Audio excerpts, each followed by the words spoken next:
Last video में जो हमने देखा था बायोलॉजिकल क्लासिफिकेशन इंट्रोडक्शन, उसका डिटेल वीडियो देखा था। इस वीडियो में बस हम मोस्ट इंपॉर्टेंट पॉइंट डिस्कस करेंगे उसमें से, जैसे Aristotle gave 2 group classification and Karl Linnaeus gave 2 kingdom classification. याद रखना, Aristotle 2 groups, Karl Linnaeus 2 kingdom. Okay, then Aristotle divided organisms on the basis of locomotion and habitat. तो on the basis of locomotion and habitat Aristotle ने plant and animals group में divide किया था। Plants that did not move, animals which did move. Plants को further classify किया था trees, shrubs and herb में। Animals को फर्दर क्लासीफाई किया था red blood, animals having red blood, animals that don't have red blood, enaima and anaima. Okay, then first scientific classification is given by Aristotle. Okay, Carl Linnaeus gave 2 kingdom classification in his book Systema Naturae. Kingdom Plantae was called as regnum vegetable by Carl Linnaeus. Okay, जैसे Karl Linnaeus का अगर आप classification देखोगे 2 kingdom classification, तो उसमें क्या है, depending on the cell wall, nutrition and mobility, Carl Linnaeus has classified plants and animals into 2 kingdom. Plants को बोला था रेग्नम वेजिटेबल, एनिमल्स को बोला था रेग्नम एनिमले। प्लांट्स में इंक्लूड किए थे bacteria, blue green algae, fungi, mosses, fern, gymnosperm and gymnosperm. Both prokaryotes and eukaryotes were added in one group. Then unicellular and multicellular were in one group. Photosynthetic and non-photosynthetic were in one group. Animal में क्या किया था, amoeba, पैरामोशियम, invertebrates, invertebrates, ये सारे एक group में डाल देते थे। ये था लिनियस का 2 kingdom classification. Then Carl Linnaeus added bacteria and fungi in the kingdom Plantae on the basis of presence of cell wall. कौन से कैरेक्टर के ऊपर डाला था? On the basis of presence of cell wall. Okay. Then Carl Linnaeus gave 2 kingdom classification in the year of 1758. Okay, ये हो गया important points इसके। Then term biology was coined by Lamarck and Treviranum. Although the Aristotle is called as father of biology and father of zoology, but the term biology was coined by Lamarck and Treviranus. Ernst Haeckel gave 3 kingdom classification in 1860. Ernst Haeckel also added kingdom Protista, which includes all the unicellular organisms. Ernst Haeckel added phylum Monera for the first time as one of the subcategory of kingdom Protista. जैसे 3 kingdom classification अगर हम देखते हैं Ernst Hückel का, तो Ernst Haeckel ने क्या किया था, first time kingdom Protista add किया था, क्योंकि कार्ल लिनियस ने सिर्फ kingdom Plantae and Animalia add किया था। तो kingdom Protista which includes all unicellular organisms किसने ऐड किया था, अर्न्स्ट हैकेल ने in 1860। Okay, 3 kingdom classification. Then 4 kingdom classification, Herbert Copeland 4 kingdom classification in which he separated kingdom Monera. यहाँ पे sub division था, प्रोटिस्टा के अंदर मोनेरा था। अभी कोपलैंड ने क्या किया, प्रोटिस्टा से मोनेरा निकाला, इसमें प्रोटिस्टा में रहने दिया all unicellular without cell wall and all unicellular with cell wall. Ernst Haeckel added phylum Monera for the first time as one of the subcategory of kingdom Protista. Then in 1938, Herbert Copeland differentiated kingdom Monera from kingdom Protista based on presence of cell wall. ये देखा हमने।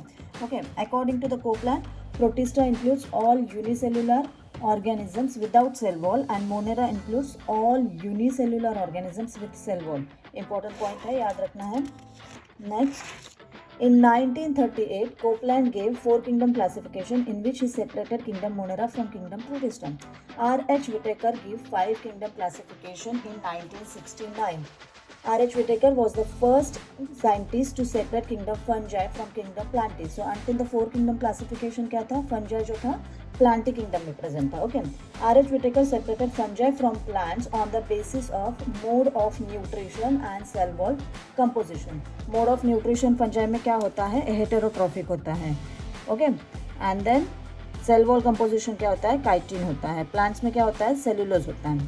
Plants में cell wall बनती है cellulose से, fungi में बनती है काइटिन से। Phylogenetic relationship was first used by R.H. Whittaker as one of the criteria of classification, and that is why R.H. Whittaker का जो classification है that is widely accepted. Why? Because phylogenetic relationship was used for the first time by R.H. Whittaker.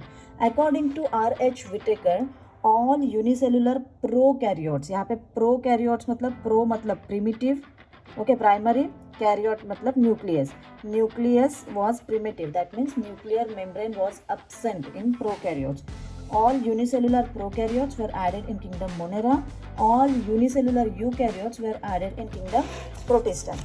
Next, उसके बाद में R.H. Whittaker के बाद में कौन आया, Carl Woese. Okay, 3 domain system was introduced by Carl Woese. 3 domain देने से पहले कार्ल वूज ने क्या किया था, 5 किंगडम को स्प्लिट करके 6 किंगडम्स बनाए थे. 6 किंगडम्स कैसे बनाए थे, मोनेरा जो किंगडम था, मोनेरा को स्प्लिट करके, यहाँ पे देखो, मोनेरा को स्प्लिट करके उन्होंने eubacteria and archaebacteria, ये अलग अलग किंगडम बनाया था. तो 6 किंगडम कैसे हो गए, Animalia, Plantae, Protista, eubacteria, archaebacteria and fungi. But later Carl Wood divided kingdom Carl Wood before 3 domain system proposed 6 kingdom classification, but later वो 6 kingdoms को Carl Wood ने 3 domains में डाल दिया. ओके, जैसे ये 3 domains थे Carl Wood के, kingdom Eubacteria, kingdom Archaebacteria and kingdom Eukaryota. Okay, these were the 3 domains. 2 kingdom Archaea and Eubacteria are separated on the basis of molecular phylogeny or the basis of 16S rRNA sequence. They were separated. Archaebacteria are also known as living fossils because we know that Archaebacteria are found in very harsh environment. That's why they are known as living fossils. 3 domains were separated based on RNA sequence data or RNA sequence data. 2 empire system given by Carl Wood. Which were the 2 empires? Empire prokaryotes, empire eukaryote. Okay, ये हो गया Carl Wood का, empire prokaryota, empire eukaryota. Then R.H. Whittaker ने कौन से point पे classify किया था, सेल स्ट्रक्चर्स के बेस पे प्रोकैरियोट्स, यूकैरियोट्स, सेल वॉल के बेस पे पेप्टिडोग्लाइकान, मोनेरा, काइटिन है तो फंजाई में डाल दिया था सेल वॉल, और सेलुलोजिक सेल वॉल है तो प्लांट में डाल दिया था. And no cell wall goes in animal kingdom. Then nuclear membrane. If nuclear membrane is present, it goes in eukaryotes. If nuclear membrane is absent, it goes in kingdom Monera. So एक ही kingdom में ऐसा है कि all organisms without nuclear membrane.